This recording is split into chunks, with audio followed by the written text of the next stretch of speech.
Today I want to introduce a concept to you that is a little bit more advanced in the department of crosshair placement, but it's not very hard to implement, and I know you can do it.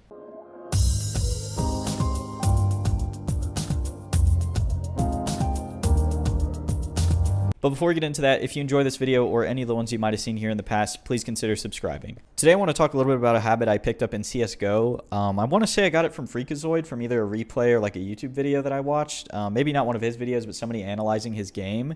And that is crosshair hugging, right? Or tethering, if you want to call it that. And essentially all it is using the corners of these walls and these structures as anchor points for your crosshair, right? So you can see here I'm using this wall right there as my anchor point.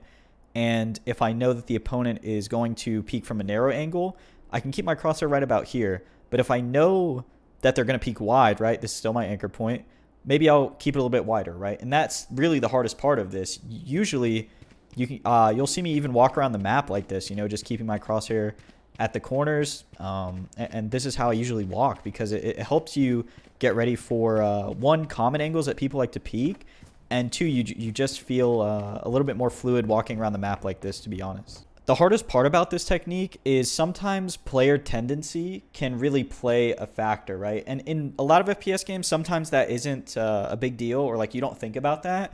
But if a player has a tendency to always peek wide right here, then you know to hold this. But if sometimes they mix it up, like maybe they'll peek right here or they'll peek right here, it can sort of screw you up a little bit because you might be aiming narrow and he peeks wide and he's all the way out here and you miss this shot and now he's at the advantage and you have to like flick over here, right?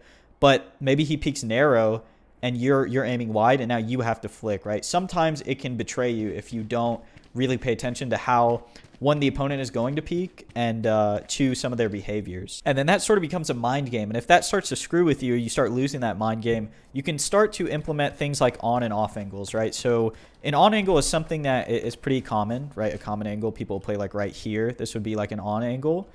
And then you can play an off angle like this. So generally the objective of the off angle is to just have them ignore you, right? To have whoever's turning right here, whoever's peeking right here, is usually going to be watching this, and then they'll say, oh, nobody's there, and then they'll run in, and you'll be in this corner, right? And you've probably been hit by somebody sitting here with the judge or something. This could be an off angle too, because usually they're not going to clear this. So things like that can start to play to your advantage. Maybe even this could be an off angle, because then they have to choose whether they want to check this corner or get tapped right here, but usually they can peek this pretty safely. A lot of people don't check it anymore, though. So just mixing things up like that and using those on and off angles to your advantage in order to win that mind game while still implementing the crosshair hugging can help your game out a lot. And as you start to get better, as you start to get more comfortable with your sensitivity and your aim and everything, that factor of like aiming narrow, let's go back to B main real quick and I'll show you what I'm talking about.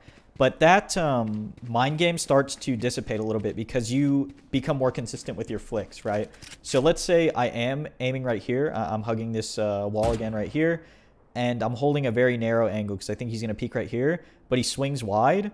When you get more comfortable with the game, more comfortable with your mouse, whatever it is, you can flick to this pretty easily, right? Like you'll be comfortable enough to do that and vice versa, right? You might be able to flick right here. You're still kind of at a disadvantage because you're assuming that the other player isn't already preeming the exact spot you're standing at, but it will get a lot easier. Some other off angles you might want to play here. Sometimes you can play in here, but you're very susceptible to getting rushed by like 4 or 5 people, and you might take 1 or 2 with you, right? This is like a sacrifice play, right? There's like a sack fly in baseball because if you get 2 picks here, chances are the third one is going to trade you, or even the second guy is going to trade you after you kill his teammate. Another off angle right here. A lot of people like to play this.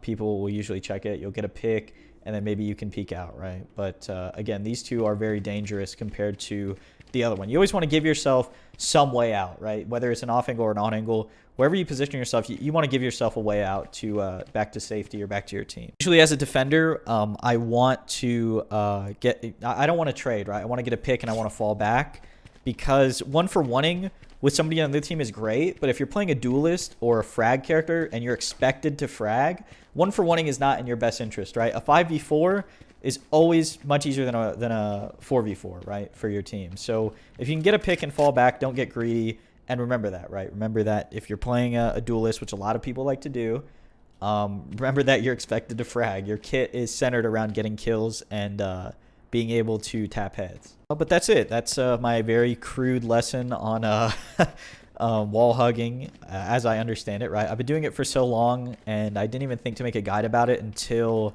I was watching one of my friends play. And they don't really do this anymore. Like, a lot of people don't do this, and a lot of people aren't really aware what it is if they do it, right? They just seen like a streamer do it, and they started doing it themselves like I did back in CSGO.